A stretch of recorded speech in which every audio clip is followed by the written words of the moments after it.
wa minan nasi may yu'jibuka qawluhu fil hayatid dunya wa yushhidullaha ala ma fi qalbihi wa huwa aladdul khisam.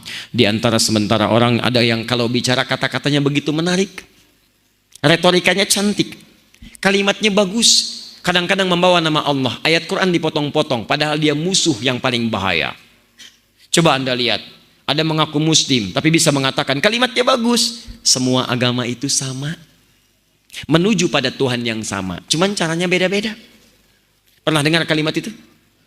Siapa yang mengucapkan? Tuh, kalimatnya bagus, seakan-akan menarik, kata Quran, padahal dia musuh yang paling nyata. Itu sudah jauh-jauh hari diperingatkan oleh Nabi. Anda buka hadis Muslim jilid yang pertama, halaman 111, bab yang keempat, hadis nomor 6, paling kiri sebelah atas di kitabnya. Rawinya sahabat Abu Hurairah radhiyallahu taala anhu.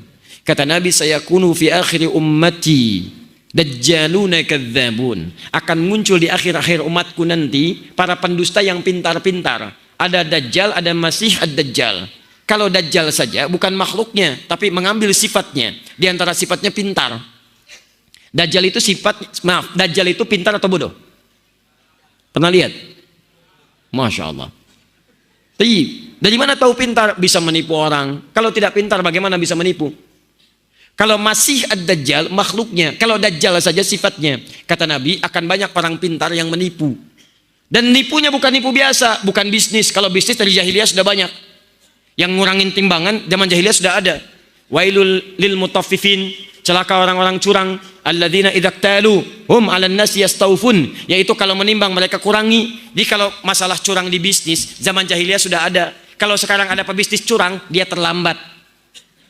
Keduluan oleh orang jahiliyah. Terlambat, telat dia. Sampaikan pada orang curang, antum terlambat, sudah keduluan jahiliyah. Telat lahir dia. Tapi yang ini bukan masalah dunia. Yuhadditsunakum bima lam tasma'uhu wa la yasma'unahu aba'ukum. Dia akan bicara tentang urusan agama Anda yang membuat Anda kaget. Jangankan Anda, orang dulu pun kalau dengar akan ikutan kaget. Saya belum pernah dengar ada orang jahiliyah, sebodoh-bodohnya orang jahiliyah tidak pernah mengatakan kalimat semua agama sama. Coba lihat, saya tanya sekarang, yang mengatakan semua agama sama itu orang pintar, orang bodoh? S1, S2, S3, S4, kerupuk 2. Pintar. Kecil. Itu teman-teman sekalian, mohon maaf. Itu kata Quran, orang-orang bermasalah. Nah, menyikapi orang seperti ini, dalilnya Quran surah 4 ayat 140. Wa qad nazzala 'alaikum fil kitab, telah tetap ketentuan dalam Al-Qur'an, an idza sami'tum ayatillahi yukfaru biha. Ini akhir dari jawaban kita. Jika ada seseorang yang memalingkan ayat Al-Quran, mengingkari ayat-ayat Allah, wa yustahza'u bihi, atau minimal mengolok-olok Islam, mengolok-olok misalnya jilbab, mengolok-olok syariat Islam, maka bagaimana sikap kita? Fala taqudu ma'ahum. Kata Quran, Anda jangan mencelanya. Tuh, indah. Daripada Anda buang-buang waktu mencela orang lain, lebih baik lisan kita dipakai untuk baca Al-Quran. Terlalu mahal energi kita untuk mencela mereka itu. Cukup kata Quran, tinggalkan mereka. Tinggalkan. Jadi kalau ada majlisnya jangan dihadiri. Kalau ada bukunya jangan dibaca. Kalau ada siarannya jangan didengarkan. Fala taqudu ma'hum. Itu sebagai sayang Allah kepada dia supaya dia mau berubah. Sebab kalau umat meninggalkannya, mungkin dia mau berpikir. Di Allah itu sayang pada dia supaya dia mau berubah. Hatta yakhudhu fi haditsin ghairi, sampai dia tobat kembali kepada pendapat semula. Maaf, innakum idzam mithluhum. Kalau Anda ikuti lama-lama Anda seperti mereka, ujung-ujungnya enggak sholat juga. Tinggalkan. Tapi kalau yang non muslim, kaidahnya berubah. Quran surah ke-16 ayat 125. Ud'u ila sabili rabbika bil hikmah wal mau'izatil hasanah wajadilhum billati hiya ahsan. Kalau ada non-muslim mempersoalkan Islam, karena mereka belum tahu tentang Islam, maka sampaikan dengan cara yang bijak. Ya, maaf, jangan dicela, karena dia belum tahu. Yang belum tahu itu diberitahu, bukan dicela. Tunjukkan kebaikan. Pertama, tunjukkan dengan akhlak dulu. Begitu dicela misalnya, waduh, lewat teroris nih, lewat teroris, Masya Allah, besok kirim makanan.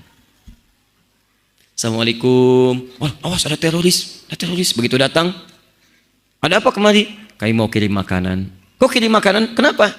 Bukan karena saya harus mengirim, tapi Allah perintahkan untuk berbagi. Masya Allah. Besoknya dia lewat, dia mencela, Anda senyum. Sampai hadir dalam benaknya, kok bisa ya? Ada orang yang katanya buruk tapi bersikap baik. Tiba-tiba dia ngajak diskusi Anda. Kenapa orang ini tidak baik? Pak, yang salah bukan Islamnya, yang salah orangnya. Kalau ada ajaran setiap tempat, sini jelek, sini jelek, sini jelek, yang salah ajarannya. Tapi kalau ada orang misalnya belajar, yang ini jadi baik, yang ini jadi salah. Yang salah bukan ajarannya, yang salah orang yang belajarnya. Saya waktu ada bom di Jalan Tamrin itu, bom Jalan Tamrin, saya datang ke Lampung. Langsung ada yang tanya, Ustaz, apakah bom di Jalan Tamrin termasuk jihad fisabilillah? Saya bilang, Pak, sependek pengetahuan saya, jihad fisabilillah itu jihad di jalan Allah, bukan di Jalan Tamrin. Kaidahnya lain. Beda. Lain kaidahnya. Ya, teman-teman, tunjukkan yang baik pada yang demikian itu, tunjukkan akhlak yang mulia. Dengan akhlak itu insya Allah tiba-tiba tampil dalam kalimatnya asyhadu an la ilaha illallah. Dan banyak ajaran Nabi yang menampilkan akhlak. Coba lihat, berbagi makanan kan ada di hadis Nabi. Ayo antum, ayo, terutama orang Padang yang punya banyak masakan itu. Payakumbuh, rendang payakumbuh. Masya Allah. Siapa yang masak makan, baunya tercium ke tetangganya, maka bagi tetangganya walaupun cuma kuahnya. Baca hadisnya dengan lengkap. Maksud kuahnya itu kalau antum masak kuahnya saja.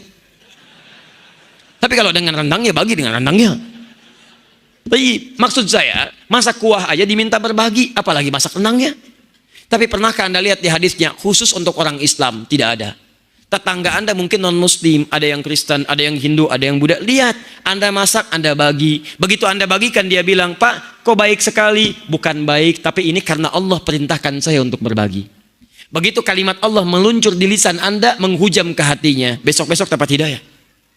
Nih, Anda punya pohon, rambutan. Buahnya datang langsung ke halaman tempat tinggal teman Anda, tetangga Anda, bahkan non-muslim. Maka rumus nabinya, sampaikan pada tetangga Anda sebelum dia memintanya. Jangan sampai minta, sampaikan, Pak, kalau rambutan saya nanti berbuah ke halaman Bapak, nggak usah minta izin, ambil saja langsung. Ini aturan dari mana, Pak? Allah dan Rasul mengajarkan saya begitu. Toh ini kan sampai ke tempat Bapak, yang lihat Bapak, masa yang menikmati saya? Silahkan ambil. Ketika kalimat itu meluncur, keindahan akan tiba. Masya Allah. Dia pahami setiap ada buah, setiap ada yang datang ke tempat dia, itu bagian yang bisa dia miliki. Besoknya ayam Anda datang ke tempat dia. Masya Allah. Dia belum tahu kalau hukum ayam beda dengan buah. Gitu ya. Cukup ya.